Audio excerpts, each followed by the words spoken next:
वैज्ञानिकों के अनुसार ब्रिटेन में तेजी से फैलने वाले कोरोना वायरस का टीकाकरण अब कम प्रभावी होने की संभावना नहीं है, लेकिन अगर समय के साथ और अधिक परिवर्तन होते हैं तो निवारकों को उचित रूप से बदला जा सकता है। भारत सहित 40 से अधिक देशों ने ब्रिटेन से आने जाने पर प्रतिबंध लगा दिया है। बहुत से वैज्ञानिकों ने कहा कि नए वायरल तनाव VUI 2,02,012 के तेजी से प्रसार के मद्देनजर आवश्यक था, जिसका पता 21 सितंबर को चला था। लंदन स्थित research charity Wellcome Trust UK के निर्देशक जेरेमी फरार के अनुसार फिलहाल इस बात का कोई संकेत नहीं है कि नए तनाव से उपचार और टीके निकलेंगे। हालांकि परिवर्तन अनुकूलन करने के लिए वायरस की शक्ति का याद दिलाता है और जिसे भविष्य में खारिज नहीं किया जा सकता है।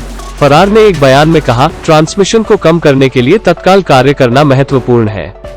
European centre for disease prevention and control ECDC ने रविवार को घोषणा की कि UK में कई स्पाइक प्रोटीन म्यूटेशन के साथ SARS-CoV-2 प्रकार की तेजी से वृद्धि देखी गई है।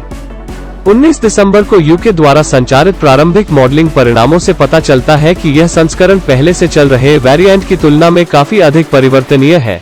प्रजनन संख्या R में अनुमानित वृद्धि 0.4 या अधिक से अधिक 70% की अनुमानित वृद्धि के साथ है, EDC ने एक बयान में कहा। हालांकि ECDC ने कहा कि वेरिएंट से संबंधित बढ़ी हुई संक्रमण गंभीरता का कोई संकेत नहीं है। मूल्यांकन में इस तथ्य को चुनौती दी गई है कि 60 साल से कम उम्र के लोगों में अधिकांश मामलों की रिपोर्ट की गई, जिसमें गंभीर लक्षण विकसित होने की संभावना कम है, उन्होंने कहा। शिव नादर विश्वविद्यालय में विज्ञान जीवन के प्रोफेसर और विभाग के प्रमुख दीपक सहगल ने कहा कि वायरस के नए तनाव को स्पाइक प्रोटीन में 13 म्यूटेशन के लिए जाना जाता है, जिसमें N50ONY, N501Y म्यूटेशन जिम्मेदार है, जो वायरस के पहले के संस्करणों की तुलना में 70% अधिक तेजी से फैल रहा है।